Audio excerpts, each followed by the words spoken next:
All right, thank you. Thank you all for joining me this evening for our Introduction to Mindfulness class. This is the first in a series of three. So tonight is the overview, the introduction to mindfulness, and then next week we will talk about mindful breathing, and then later in the month we have a class on mindful eating, and you are welcome to attend just this one, all three, you can pick and choose, and they will be recorded. So if you miss one or you're not able to attend one that sounds of interest, you can look for that later on. So tonight we'll be talking about what mindfulness is and isn't. We'll talk about some of the benefits that have been associated with mindfulness practice. And I'll share some resources that are available for you to use if you're wanting to start a mindfulness practice. And hopefully by the end, you'll have some ideas for perhaps what you might like to try, what your favorite type of practice might be. So we'll start out by describing mindfulness. And before I share a formal definition, I would love to hear from you if you would like to open the chat box and put in a couple words. How would you describe mindfulness? What comes to mind when you think about that term or hear that term? And I'll also go through some analogies before I provide a formal definition. I see being in the present. Yeah, so being conscious of what you're feeling, absolutely. Those are both ways that someone might practice mindfulness or aspects of mindfulness. So a few analogies as we, try to start describing what mindfulness means are surfing. So it's been said that mindfulness is like surfing because you can't stop the waves from coming, but you can learn to surf. There's always things that are happening in life, many of them out of our control, and we can't stop those things from happening. But we can learn to stay upright in the midst of them. Another analogy is like mindfulness is like a neutral car gear. So, rather than being forward, accelerating, or in reverse, neutral is just being in the present moment. You're not thinking about what's ahead, moving ahead. You're not thinking about what has happened. You're just being in the present moment. You're taking a pause, taking a moment to slow down and appreciate the present moment for what it is.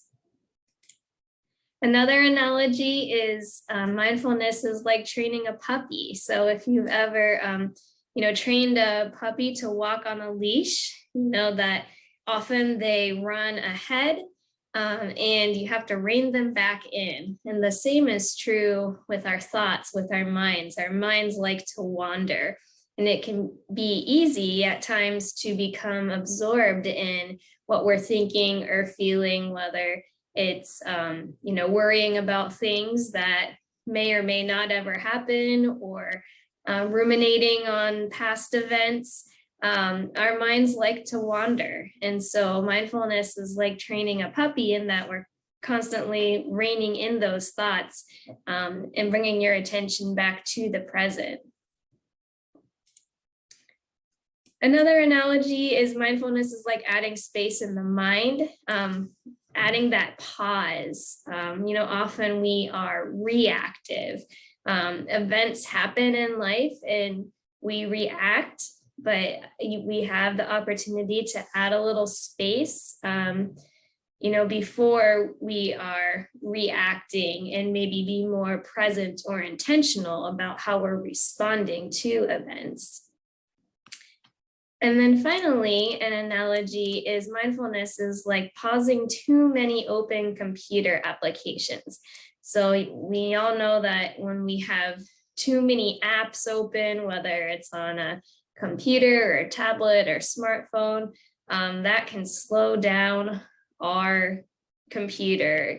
It can slow down just the brain, the running time. And the same is true of our brains. When we are trying to do too much at once, we're not really efficient in multitasking like we think we might be. Rather than doing multiple things at once, we're dividing our attention between multiple things, and that can slow us down. So mindfulness is closing out of the things that you don't need, choosing to focus on one thing at a time, give it your full attention. So I'm going to launch a poll at this point and give you the opportunity to share which one of those analogies resonates the most with you. Which one do you like best? Or maybe you have another analogy or idea. If you want to share another one in the chat, you're welcome to do that.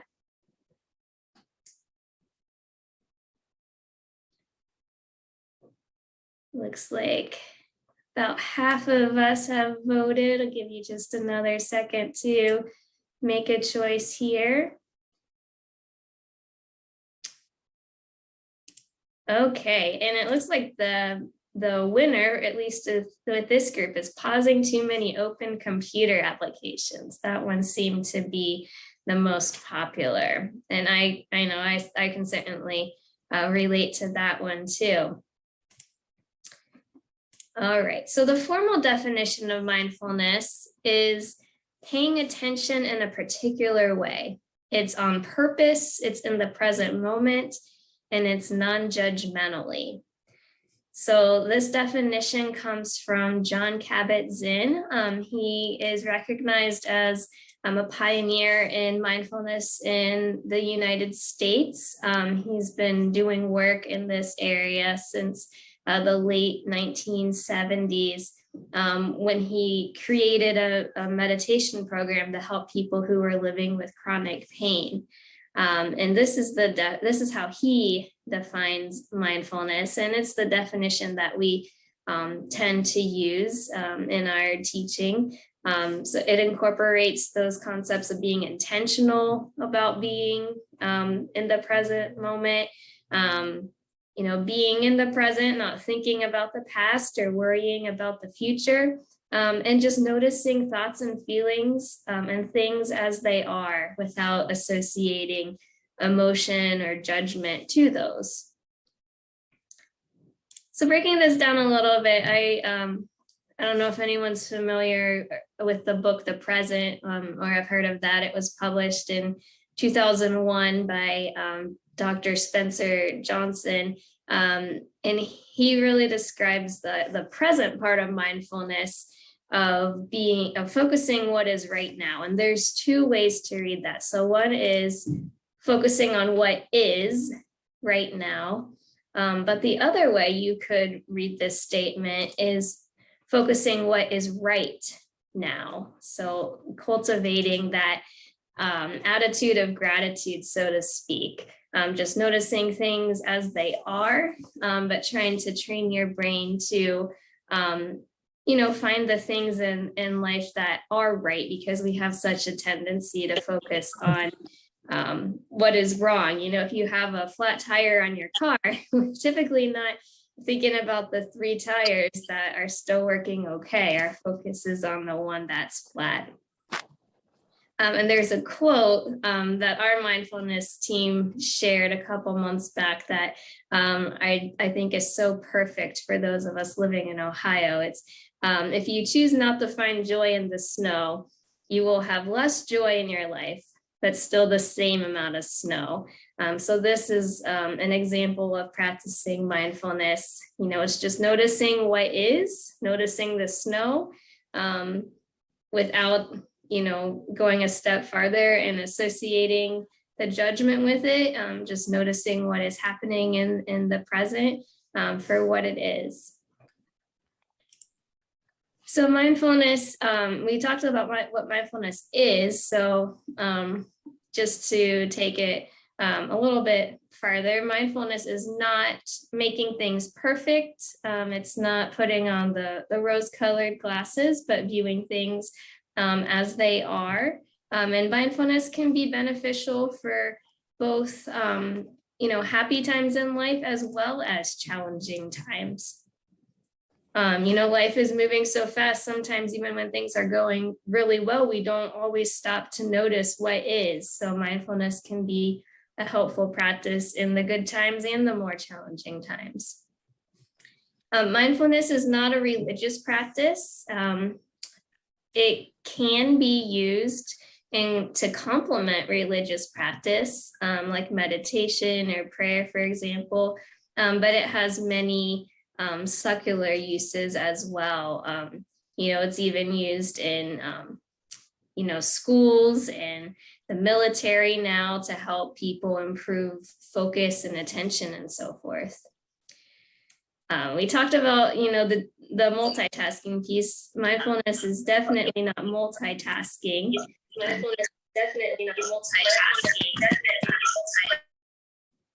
So mindfulness is, focusing your attention on one thing at a time.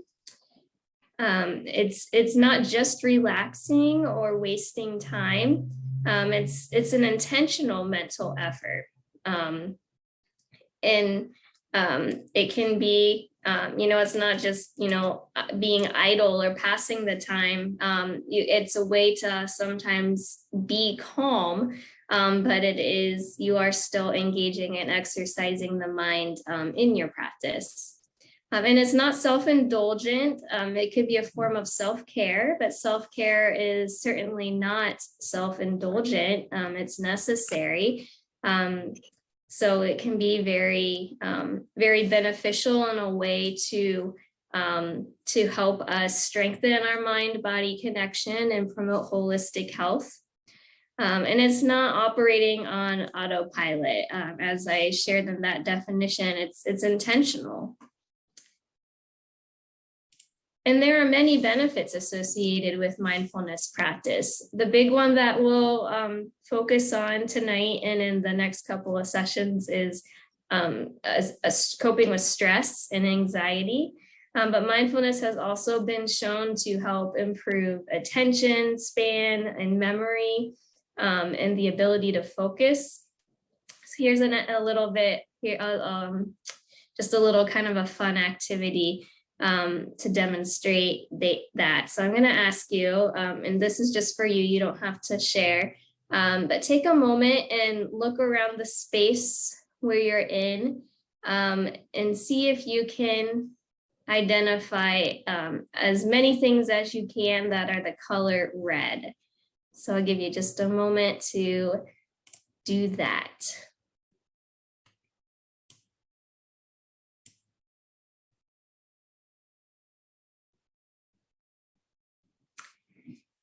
All right, and then close your eyes and see if you can recall anything in the room that is the color blue. So that little practice just there, it's a way to demonstrate how training our attention and focusing very intentionally on something specific does narrow our focus. And that can be good or bad, depending on the situation. So if you are trying to kind of silence some of the noise and some of the clutter in your life, practicing mindfulness to really focus on what you need to focus on in the moment can be a very beneficial practice. Mindfulness has also been shown to help people cope with chronic pain. Doesn't necessarily lessen the pain, but it improves your focus. It widens your outlook so that the pain is taking less of your attention. It's also been shown to strengthen the immune system and also to improve relationship satisfaction. And I think the relationship piece here kind of gets at how when we're reacting to things and to people, sometimes it's not the best of us that comes out. When we're taking time to be more intentional and not just reacting, but responding, it can improve our relationships with others. But as I said, we'll focus primarily on how mindfulness can be a way to cope with stress and anxiety. And so another question for you here is, how does stress affect you? And if you feel so inclined, you can open up the chat box and share how you know when you're stressed. How does your body let you know when you're stressed? It could be physical symptoms, emotional, or mental symptoms. How does stress impact you? And there's no right or wrong response here. Stress, manifests different ways. It impacts different people differently.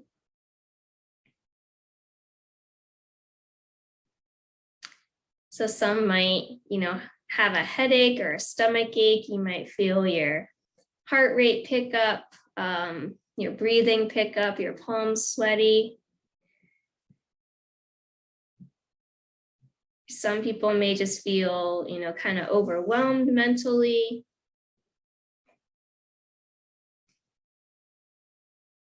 Yeah, irritable, getting irritable. Physical symptoms. And these are all, normal responses. So stress is defined as the response to a perceived demand, either internal or external, on our mind, body, or emotions. It's a normal physiological response. Our bodies have this stress response, a fight or flight response. That was a survival mechanism. At one point in time, it was incredibly helpful, but our world has changed, and now we don't always, the stress that we are experiencing is not always an external demand, like, running from a predator. And sometimes that stress response that kicks in doesn't always serve us well. So it's important to find coping mechanisms for stress. And a little bit of stress is not always harmful. Sometimes it can be a good thing. It can motivate us to accomplish something, or, maybe overcome an adversity, or tolerate or adapt to challenges. We may become more adaptable over time or learn new skills. But that's not the same as experiencing high adversity or chronic stress. Too much stress is unhealthy, and it can be harmful. So mindfulness is one way to cope with stress, but there are many others. My go-to tends to be exercise. Getting enough sleep is important. Taking time to laugh or play can be a way to cope with stress as well. And what happens if we don't have healthy ways to cope with stress is those physical symptoms that you were describing can lead to more serious physical conditions, including digestive problems, or chronic headaches, sometimes even heart disease or sleep problems, memory and concentration impairment. And then of course, living with chronic anxiety or even depression. And so kind of the key here, why we want to find these healthy ways to cope with stress, is of course to avoid those chronic conditions, but also to enjoy our lives, have a better quality life. So the average American is living longer than previous generations, but unfortunately, the average lifespan is about 78 years, but the average American only lives in good health for about 69 of them. So that's almost a whole decade of what's considered poor health, often due to those chronic conditions. And having these healthy ways to cope with stress can improve the quality of our life, help prevent those chronic conditions. So tonight we're talking about mindfulness as a coping strategy. And the big question is, how should you practice mindfulness? How do you do this? Well, the good news is that there's no one right way. It's going to be whatever works best for you. But you want to commit to whatever you decide and be persistent over time. So, maybe you're a morning person and, choosing to do some sort of a practice in the morning works for you. Or maybe, doing something to calm your mind at the end of the day before bed works better for you. Or maybe it's midday, taking a break during or after work, or in the middle of running errands if you need a little bit of space to decompress. Whatever is going to be best, you want to think about a time of day where you can be rested but alert. And there are no specific recommendations on the length of time to practice, but 15 to 20 minutes seems to kind of be the ideal, although even less than that has shown some benefits in some research studies. The key is being consistent. So, even if it's only 5 minutes a day, that's going to have some benefits. Some examples of mindfulness practices include breathing exercises, which we'll talk in detail about next week. You could do a body scan, which I'll walk you through in a couple minutes here. Imagery exercises, so that could be, imagining your happy place or recalling a memory. Trying to evoke as many details as you can, sights that you saw, sounds that you heard, whether it be a place or, just, children laughing, for example. Trying to recall those details can be a way to use imagery and practice mindfulness. But imagery could also be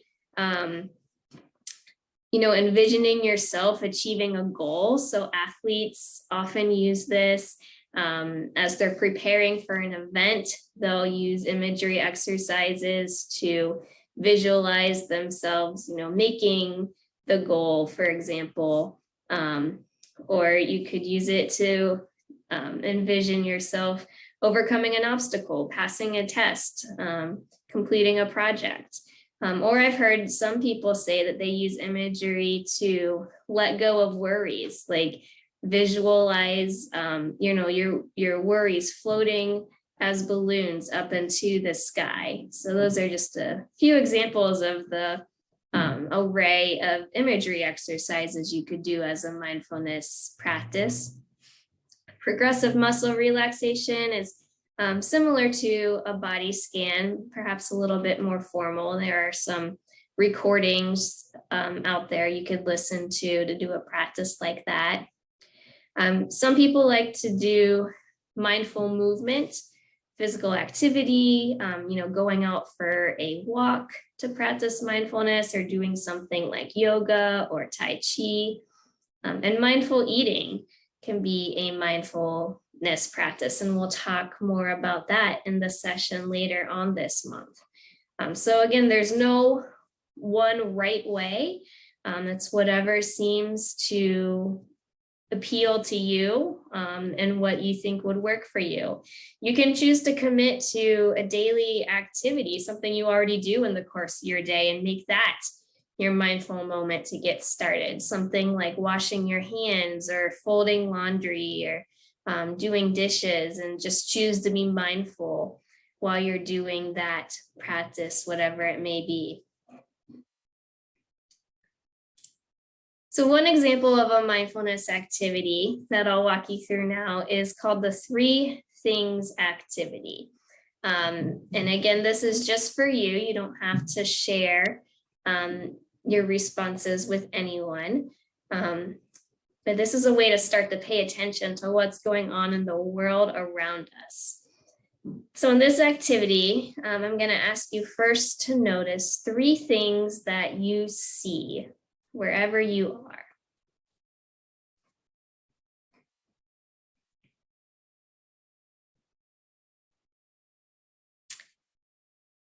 And next, notice 3 things that you hear.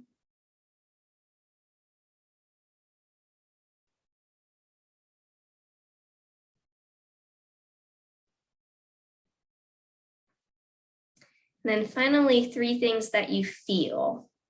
And it could be an emotion, it could be, a physical sensation, maybe hungry, thirsty, hot or cold. It could be feeling the fabric of your clothes touching your skin.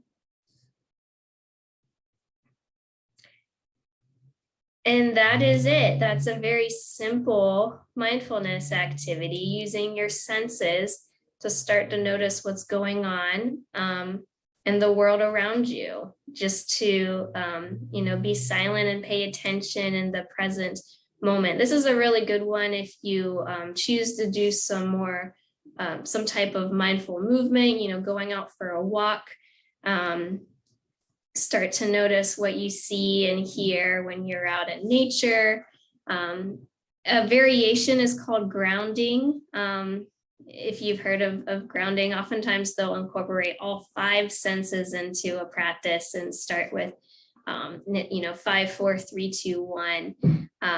It doesn't really matter the number of things that you're choosing to notice. It's more the spirit of the practice, just using your senses to tune into the world around you. The next one is a body scan. And so this one I'll walk you through as well.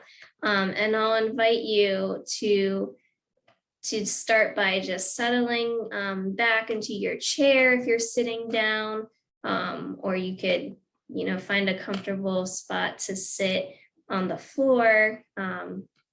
You can close your eyes. That typically helps with relaxation and focus, but it isn't necessary. Just do whatever is comfortable for you. And begin by taking 3 deep breaths, trying to make the exhale longer than the inhale. And then just breathe as you normally would.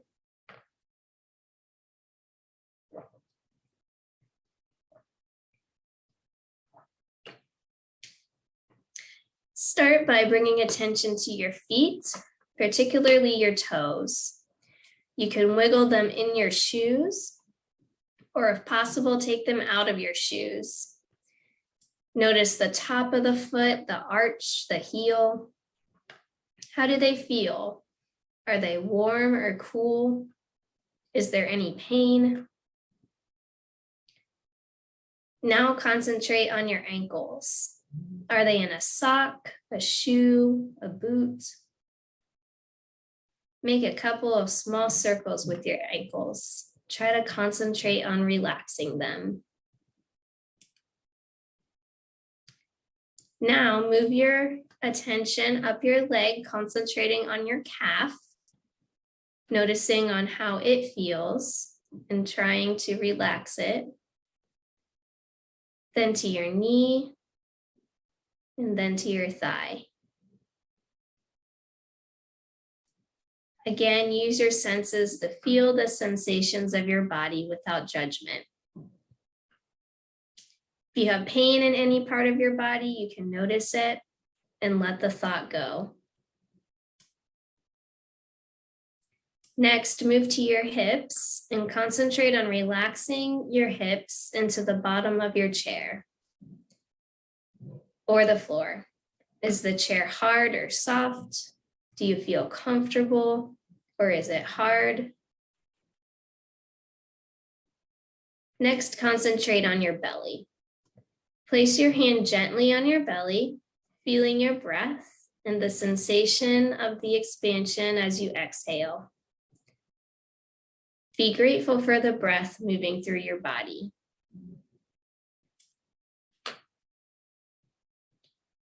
Now move to your back from the lower curve to the upper back.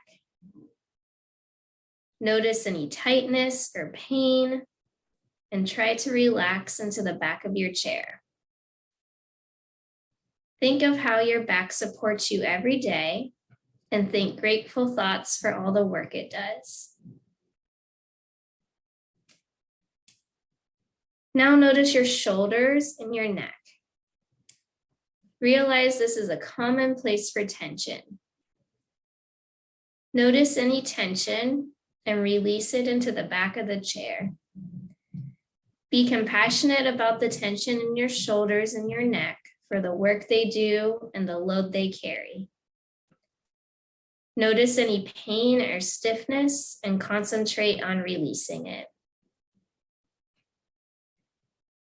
Move from your shoulders to your upper arms, then your elbows, then your wrist. Do you feel pain or soreness in any part?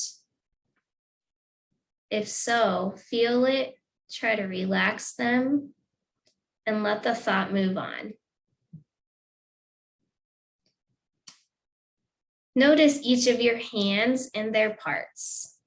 The palm, the back of the hand, each finger and thumb. Relax each finger one at a time.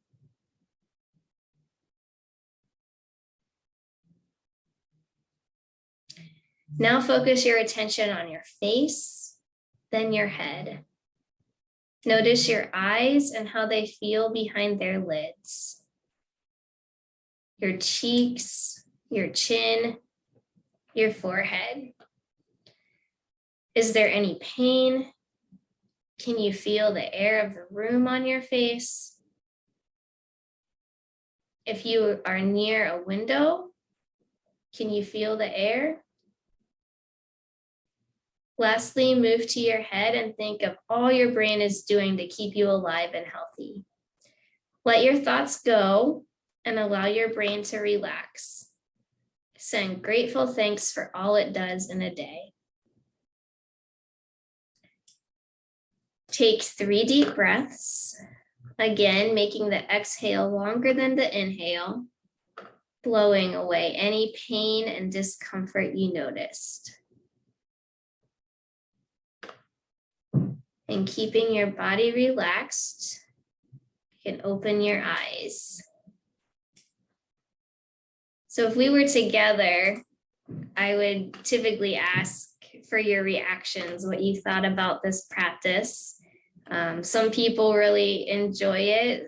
It's not for everybody. It tends to be more relaxing, so it can be a good one to do before bed if you're someone who wants to use mindfulness as a way to quiet your mind at the end of the day.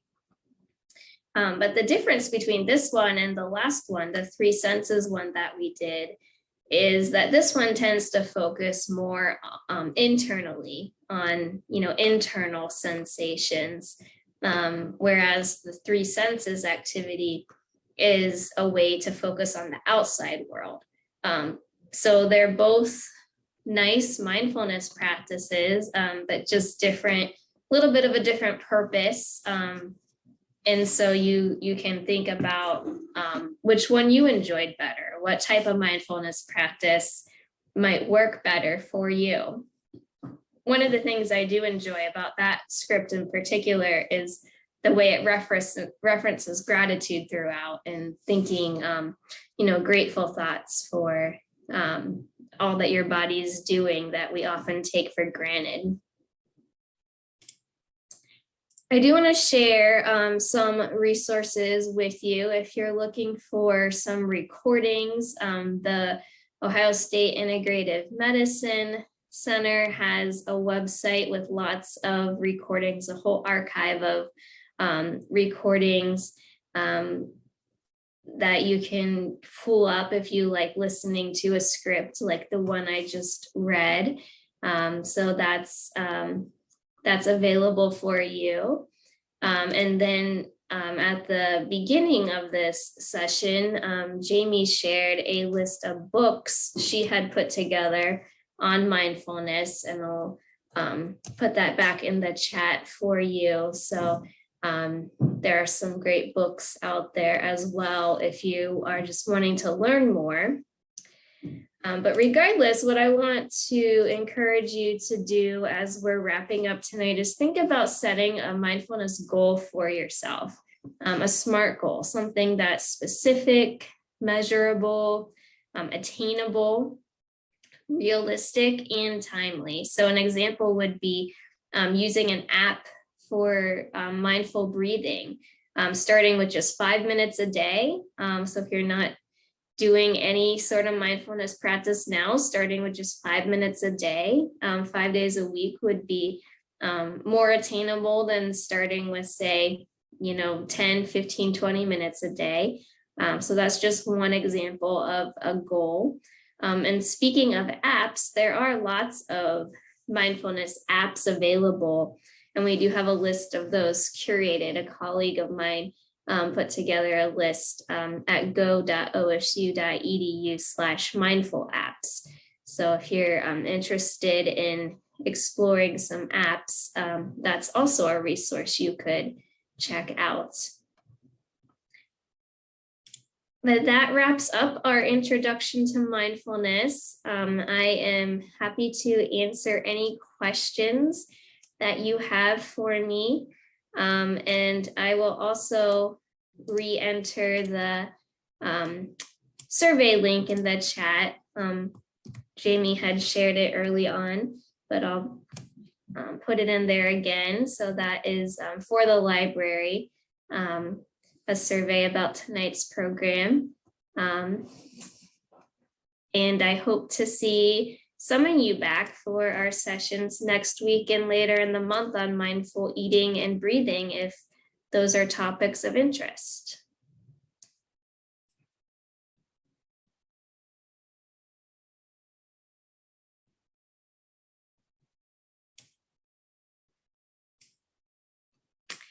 Yeah, so I see the question, do you have extra suggestions for moms of little people who might struggle with getting focused alone time?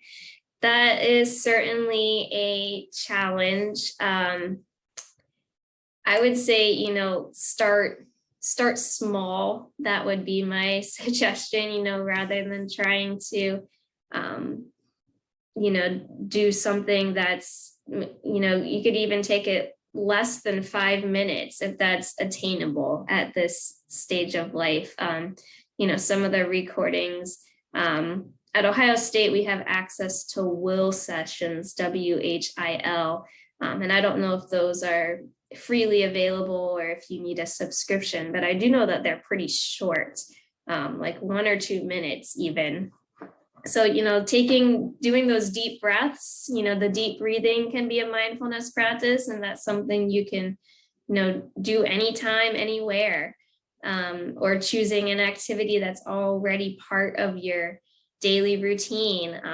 Saying whenever I'm washing my hands, that's going to be my cue to, take a mindful moment and just take a deep cleansing breath. Just choose one activity that can be your cue for practicing mindfulness. But that's just a stage of life where it is a bit more challenging, and I can certainly feel for it. All right, well, I'm not seeing any more questions. So I'm gonna go ahead and wrap up tonight. Jamie launched the session for us, and then she had to go back to the desk, unfortunately, so she won't be here to wrap things up. But thank you all for joining. And again, I hope to see some of you in the next week or later this month.